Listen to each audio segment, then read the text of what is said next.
So for this problem, we want to find the rate. We are going to express the rate in terms of ozone and oxygen. So the question is, here you can see that ozone decomposes to, ozone is O3, right? According to this equation here.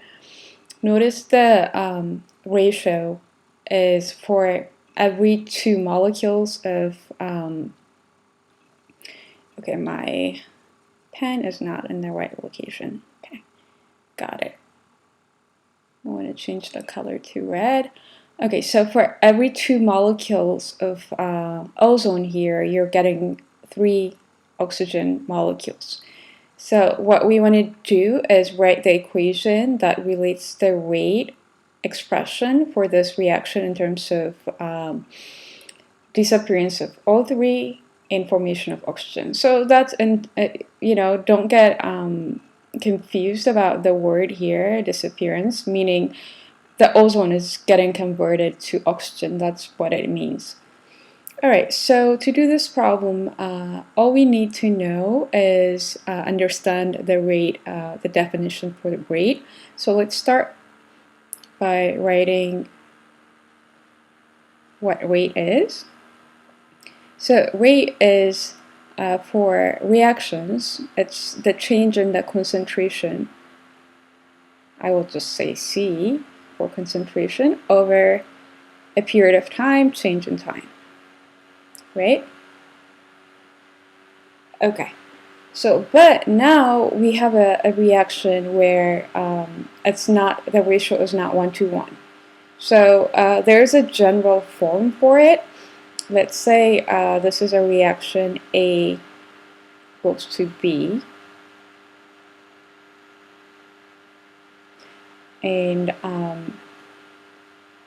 A here has A amounts and then B has B amounts. So now we have to factor in the rate equation that it's not a 1:1, right? So then when we write the rate, it would be, okay, before I write the coefficients, I'm just going to write, change in A, concentration of A, over delta T, right? And then over here, it's not equal yet, but we're going to make it equal. Change in concentration of B over change in time.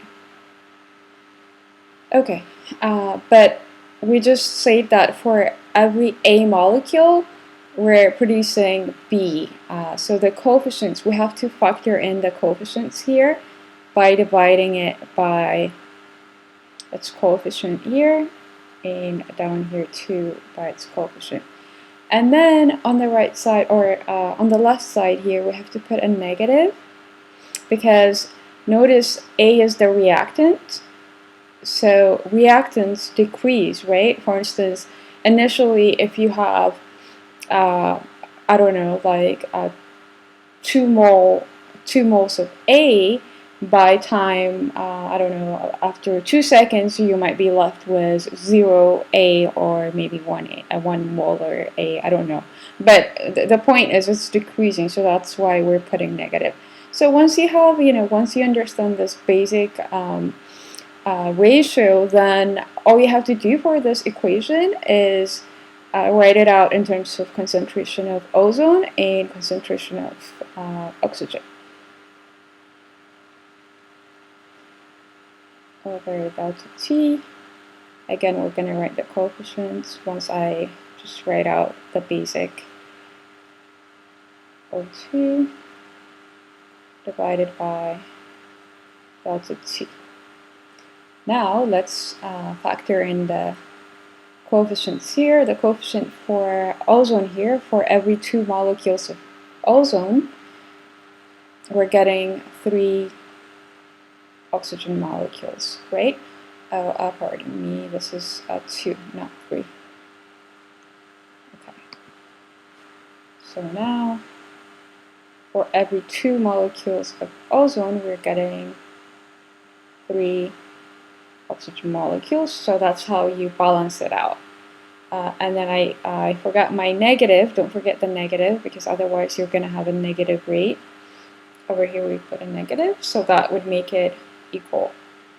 So that's it for this problem. I hope this is clear. As usual, please leave me a comment if this is clear, or if you have any questions, or if you want me to do any other questions. I would love to hear about it. Okay? All right. Thank you, guys.